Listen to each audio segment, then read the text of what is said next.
വൈദ്യുതി വകുപ്പ് മന്ത്രി കെ കൃഷ്ണൻകുട്ടിയുടെ ഓഫീസിന് മുന്നിലേക്ക് നടക്കുന്ന പ്രതിഷേധം. ബാരിക്കേഡുകൾ മറികടക്കാൻ മുദ്രാവാക്യം വിളിച്ചുകൊണ്ടെത്തിയ പ്രതിഷേധക്കാർ ശ്രമിക്കുന്നു. ജലപീരങ്കി പ്രയോഗം ഉണ്ടായിട്ടുണ്ട് അവിടെ. ശ്രീജിത്ത് ശ്രീകുമാരനാണ് ചേരുന്നത് വിവരങ്ങളുമായി. ശ്രീജിത്ത്, ഇത് കുറച്ചു നേരമായി ഈ പ്രതിഷേധം ഇങ്ങനെ നടക്കുന്നു, BJPയുടെ പ്രതിഷേധം. ജലപീരങ്കി പ്രയോഗത്തിനൊന്നും പ്രതിഷേധക്കാരെ അവിടെ നിന്ന് പിന്മാറ്റാൻ അവർ പിന്മാങ്ങാൻ തയ്യാറാകുന്നില്ലെന്നാണ് മനസ്സിലാകുന്നത്. സ്ത്രീകൾ ഉൾപ്പെടെയുള്ള പ്രതിഷേധക്കാർ അവിടെ ഉണ്ട്. പറയൂ ശ്രീജിത്ത്. സ്ത്രീകളടക്കമുള്ള പ്രതിഷേധക്കാർ BJPയുടെ ഈസ്റ്റ് ജില്ലാ പ്രസിഡന്റ് പ്രശാന്ത് ശിവന്റെ നേതൃത്വത്തിൽ ഏതാണ്ട് 11:15 മണിയോടുകൂടിയാണ് ഇത്തരത്തിൽ ഇവിടെ പ്രതിഷേധവുമായി അവർ രംഗത്തെത്തിയത്. അവർ ഒരു ഘട്ടത്തിൽ പോലും പിരിഞ്ഞു പോകാൻ തയ്യാറായില്ല. 3-4 തവണ ഇത്തരത്തിൽ ജലപീരങ്കി പ്രയോഗം നടന്നു. BJP ജില്ലാ പ്രസിഡന്റ് പ്രശാന്ത് ശിവൻ അടക്കമുള്ള പ്രവർത്തകർ ഈ ജലപീരങ്കിയേറ്റ് തെറിച്ചു വീഴുന്ന ഒരു സാഹചര്യമുണ്ടായി. എന്നിട്ടും പ്രവർത്തകർ ആരും തന്നെ പിരിഞ്ഞു പോകാൻ തയ്യാറായിട്ടില്ല. എന്തായാലും വലിയ പ്രതിഷേധം BJP തൽക്കാലത്തേക്ക് ഒന്ന് അവസാനിപ്പിച്ചിരിക്കുന്നു മനസ്സിലാക്കുന്നത്. പ്രശാന്ത് ശിവന്റെ പ്രതികരണം. പോലീസ് ഉദ്യോഗസ്ഥന്മാരെ അറസ്റ്റ് ചെയ്ത പ്രവർത്തകരെ വിടാത്ത പക്ഷം അതിശക്തമായ പ്രതിഷേധവുമായി ഈ ശക്തമായ ജലപീരങ്കി പ്രയോഗം ഞങ്ങളുടെ പ്രവർത്തകരെ യാതൊരുവിധ തരത്തിലുള്ള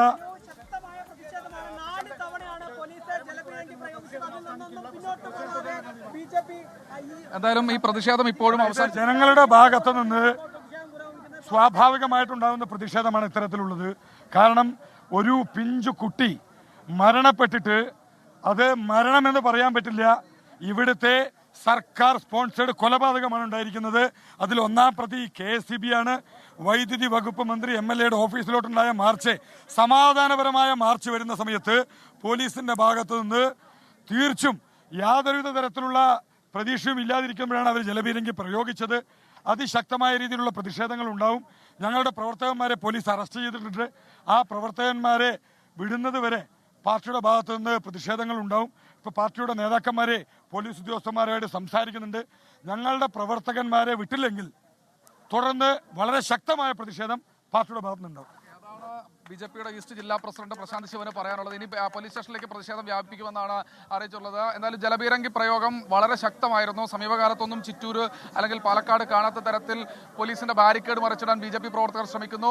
ശേഷം ജലപീരങ്കി പ്രയോഗം, അത് സ്ത്രീകളടക്കമുള്ള ആളുകൾ തെറിച്ചു വീഴുന്ന ഒരു സാഹചര്യം നിലവിലുണ്ട്. എന്തായാലും BJPയുടെ നേതാക്കളും പ്രവർത്തകരും ഇപ്പോഴും ഇവിടെ തന്നെ തുടരുന്ന ഒരു കാഴ്ചയാണ് നിലവിലുള്ളത്. അവർ ഇവിടുത്തെ ഈ പ്രദേശത്തെ വൈദ്യുതി ലൈനുകളടക്കം ചൂണ്ടിക്കാണിച്ചുകൊണ്ടുള്ള ഈ വൈദ്യുതി ലൈനുകളടക്കം ചൂണ്ടിക്കാണിച്ചാണ് അവർ കാണിക്കുന്നത്. അവർ ഇത്തരത്തിൽ മന്ത്രിയുടെ ഓഫീസിന് തൊട്ട് താഴെ, പോലീസ് സ്റ്റേഷന് തൊട്ട് താഴെ അടക്കം അപകടകരമായ രീതിയിൽ ഇത്തരത്തിൽ വൈദ്യുതി ലൈനുകൾ ഉണ്ട് എന്നാണ് ഇത്തരത്തിൽ BJP പ്രവർത്തകർ ആക്ഷേപം ഉന്നയിക്കുന്നത്. എന്തായാലും നേരെ തൊട്ട് താഴെ തന്നെ മന്ത്രിയുടെ വൈദ്യുതി മാത്രമേ നിലപാടെടുക്കുകയുള്ളൂ. അതായത് ഒരു വിഷയത്തിനെ കുറിച്ചിട്ട്, കേരളത്തെ സംബന്ധിച്ചിടത്തോളം ഒരു വിഷയത്തിനെ കുറിച്ചിട്ട് ആരെങ്കിലും മരിച്ചാൽ മാത്രമേ രാഷ്ട്രീയക്കാർ കണ്ണു തുറക്കുള്ളൂ, ഈ പത്രക്കാർ കണ്ണു തുറക്കുള്ളൂ, അതായത് ഈ കേരള ഹൈക്കോടതി കണ്ണു തുറക്കുള്ളൂ എന്നുള്ള കാര്യം നിങ്ങളൊന്ന് വ്യക്തമാക്കി തരണം. ഇനി എത്ര പേരെ ജീവൻ എടുക്കാനാണ് നിങ്ങൾ? പാലക്കാട്ട് വൈദ്യുതി മന്ത്രിയുടെ ഓഫീസിന് നേരെ നടന്ന മാർച്ചിലാണ് സംഘർഷമുണ്ടായത്. പോലീസ് പലവട്ടം ജലപീരങ്കി പ്രയോഗിക്കുകയും ചെയ്തു. ശ്രീജിത്ത് ശ്രീകുമാരനാണ് ഈ വാർത്തയുടെ വിശദാംശങ്ങൾ നൽകിയത്.